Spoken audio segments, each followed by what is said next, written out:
কিতা বন্ধুরা কিতা খবর আই গেছে তোমরা সিলেটি মাইয়া নতুন আরেকটা ব্লগ লাগে আজকে দেখা আমি আর বেশি সাজি গুজি যাইরাম কই যাইরাম কইতো তো ভিডিও শুরু করার আগে আরেকটা কথা কই আর রথ যাইরাম ভিডিও শুরু করার আগে একটা কথা কইরাম রথযাত্রার শুভেচ্ছা অভিনন্দন আমার তরফ থেকে সবরে ঠিক আছে তো আমরা এখন যাইরাম রথ আর রথ গিয়ে অনেকটা আনন্দ হইব জানি অনেকটা ফুর্তি হইব তো সবকিছু তোমরা লগে শেয়ার করবো তোমরা ভিডিওটা শেষ পর্যন্ত দেখতে থাকো ফিশে কইলা লাস্ট পর্যন্ত দেখতা লাস্ট পর্যন্ত দেখো লাইক কমেন্ট শেয়ার সব করি বুঝছো আজকে আমার ফিশিরে বেজান সুন্দর লাগে একদম মেকআপ করতে করতে শেষ আর আমি দেখো একদম নরমাল সাজছি কিছু করছি না তো বন্ধুরা ঘর থেকে বাড়িতে অত লেট হয়েছে যে রথে আমরা ফালাইয়া গেছি ওটা লাগে আমরা এখন দাঁড়ানি দেখলাম যে রথ আর মানে ওখান থেকে আবার লক ধর্ম ও রাস্তার থেকে রথর লক ধর্ম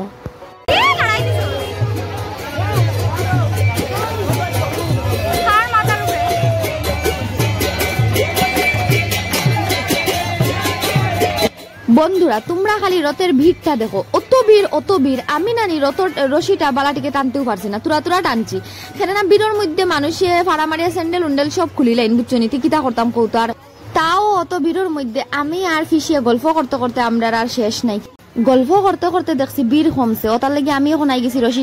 রশি টানতে হঠাৎ দেখছি আমার বান্ধবীরে বুঝছো নি তারপরে বান্ধবীরে দিকে আই গেছি আমি বান্ধবীর সাইডে আর কেন আইয়া গল্প শুরু রথ টানতে গাইস তারার মনে হয়েছে একটাও আজকে রিলস বানাইছি না তার লাগি তারা দুটোটা রিলস বানাইরা আর আমি এদিকে সুন্দর আকাশে সুন্দর ভিউটা দিকে আজকের মিনি ব্লগটা শেষ করলাম ভিডিওটা যদি ভালো লাগে তো একটা ফলো করি আমার পাশে থাকিও ঠিক আছে।